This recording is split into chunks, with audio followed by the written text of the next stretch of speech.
Welcome to our video series on Australian inbound tax updates. This video relates to recharges for share-based compensation. My name's Jonathan Malone. I'm a partner in our global tax team at PwC, and I'm joined here today by Sonia Kew, who's a director in our PwC tax team. Thanks for joining us. So share-based compensation is obviously a common thing across a range of industries and sectors, and something that is adopted by multinationals that are operating here in Australia. So what are some of the Australian tax considerations for people to be conscious of? So share-based compensation payments are increasing rapidly for many companies. It is often the largest expense on a P&L in terms of permanent and timing differences for tax and accounting. An important and key tax consideration is whether, and if so when, the cost recharge is deductible for Australian tax purposes. And so a private binding ruling has been published on the ATO's website that relates to recharges for share-based compensation. What did that private binding ruling outline? Yeah, firstly, it's important to note that the private binding ruling is not binding on any other taxpayer other than that applicant taxpayer. However, it does inform the approach that the ATO would take in similar circumstances. And so the private binding ruling you mentioned is interesting because the ATO has concluded that a share-based payment made by an Australian subsidiary to its offshore parent is non-deductible for Australian tax purposes.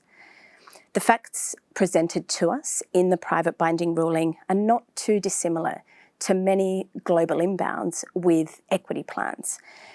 And so while we may not agree with the broad position, it raises some interesting discussion in respect of the key points that the ATO would look at in similar circumstances in respect of the deductibility of a recharge. And what approach would you recommend for people that are looking at their share-based compensation and their recharge arrangements within a multinational group off the back of things like this private binding ruling? Yeah, I'd firstly recommend looking at the documents that are in place, ensuring that there is a recharge agreement in place, as well as looking at all the other agreements that are in place for the equity plan, and look at whether there might be a risk of non-deductibility. Secondly, where detailed consideration of facts and circumstances determines that a recharge payment is deductible for Australian tax purposes, I'd recommend that the position is adequately supported, that there are documents on file to back up that recharge. It's also worth looking at the method that's used to calculate the quantum and looking at that TP and accounting interaction. The private binding ruling reiterates the importance of properly considering the tax deductibility of a recharge payment. So whether that's a recharge that's currently in place or whether that's looking at a proposed arrangement in future. We do have a tax alert on the subject, and so there are many key takeaways in that alert that you could also refer to. Great, thanks for providing that outline.